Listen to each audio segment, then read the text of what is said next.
మహాశివరాత్రి పురస్కరించుకొని ఈశ్వరీయ బ్రహ్మకుమారి మధు అక్కయ్య ఆధ్వర్యంలో పట్టణంలోని ఎంపీఆర్పీ చౌరస్తా నుంచి మల్లికార్జున దేవాలయం వరకు పెద్ద ఎత్తున ర్యాలీ నిర్వహించారు. పండుగ సందర్భంగా 2 రోజులు అక్కడ ద్వాదశ జ్యోతిర్లింగాలు భక్తులకు దర్శనమివ్వనున్నట్లు మధు అక్కయ్య ఈ సందర్భంగా తెలిపారు.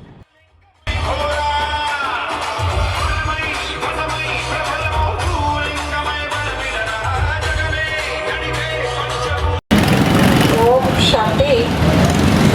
ఇంతవరకు మనకు సందేశంలో ఇచ్చిన బ్రహ్మకుమారి పావని అక్కయ్య, ప్రొద్దుటూరు సేవా కేంద్ర సంచాలకి బ్రహ్మకుమారి పావని అక్కయ్య,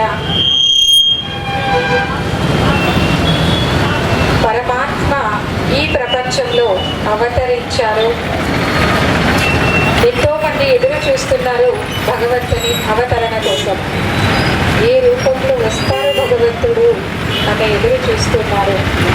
కానీ భగవంతుడు ఈ ప్రపంచంలో అవతరించి తన సత్య ధర్మ, ఏకధర్మ స్వర్గ భారతగా తయారు చేసేందుకు, భారతం కాకుండా కేవలం విశ్వం అంతటిని స్వర్గంగా చేసేందుకు భగవంతుడు తన కర్తవ్యంను ప్రారంభించి 87 సంవత్సరాలు అయింది. ప్రజాపిత బ్రహ్మకుమారి ఈశ్వరీయ విశ్వవిద్యాలయం ఈ సేవను చేస్తూ ఉన్నది భగవంతునిది. పరమాత్మ నిరాకారుడు, జ్యోతిర్బిందు స్వరూపుడు. ఆ శివ పరమాత్మ అని మనము పిలిస్తే అనేక ధర్మలో, అనేక భాషలో అక్కయ్య చెప్పినారు. అల్లాహ్ అంటాము, ఏక్ ఓంకార్ అని చెప్తాము, నిరాకారుడు అని చెప్తాము. శివుడు అంటే కళ్యాణకారి, మంగళకారి. అలాంటి సత్యమైన పరమాత్ముడు ఈ ప్రపంచంలో అవతరించారు. ఆ అవతరణని సందేశంలో ఇచ్చేందుకు బ్రహ్మకుమారి ఈశ్వరీయ విశ్వవిద్యాలయ తరపు నుండి ఈరోజు ఈ శాంతి యాత్ర చూస్తూ ఉన్నారు. కేవలం నిరాకారుడు మాత్రమే ఈ ప్రపంచంలో బదులు చేయగలడు. అందరూ సర్వధర్మ ఆత్మలను కానీ ఒప్పుకునే భగవంతుడు ఒక్కరు.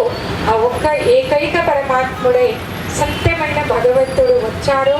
రండి, ఆ భగవంతునితో మాట్లాడడానికి, నేర్చుకోవడానికి ఈ శిబిరంలో పాల్గొనండి.